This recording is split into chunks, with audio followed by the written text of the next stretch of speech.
So, the best part is when you're trying to express your feelings and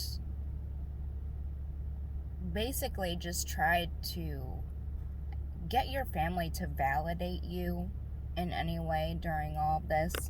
It's very hard because they pretty much turn into flying monkeys, and they end up protecting the narc just because they're like blood thicker than water. You're supposed to do anything for your family. Yes, and this is exactly why we get stuck in these toxic cycles, because when we can't say no to any authority figure in our life, or we try to speak up for ourselves, we get shut down. I've been trying to do this for, really my whole life, but especially the last few years.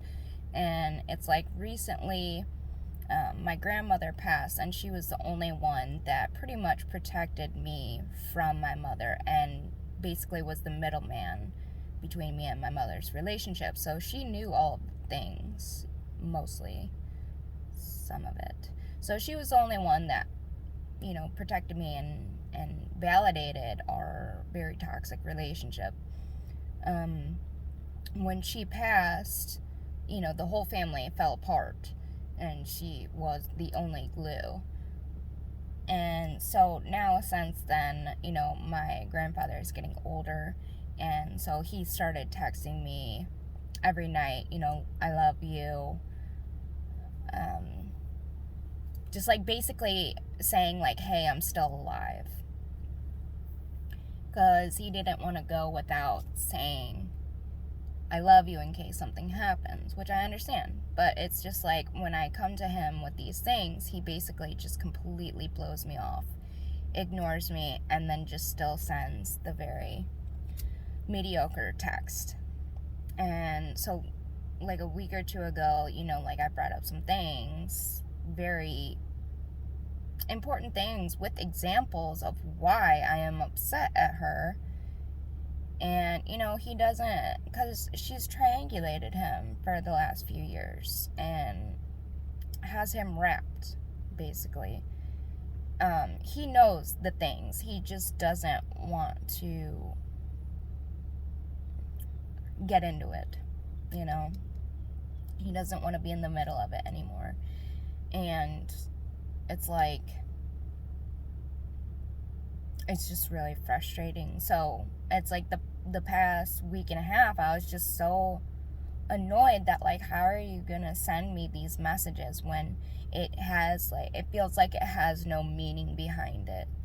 Like, I love you. Like, okay, but like, if you loved me, you would hear me, you would see me, you would understand me. But granted, we don't have much of a relationship because my family refuses to communicate, especially on important things, and they just want to sweep it all under the rug, which thus made me the scapegoat of all of the issues that are somehow my fault, and they're not.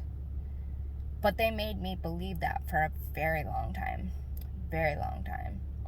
And then, God forbid, when I did make a mistake, hell broke loose. And it's like, all he wants to do is just, he's like a rabid dog when he gets upset, and it's just bark, bark, bark, but it's just like,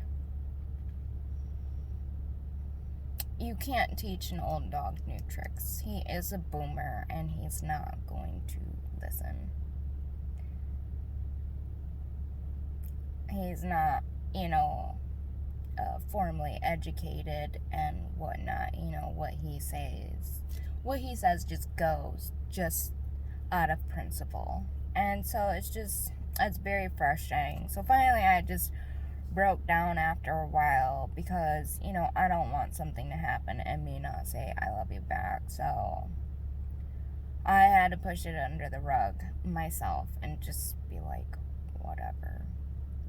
Because me and my mom's relationship shouldn't affect me and his relationship, and it's just, I don't want to be immature about it.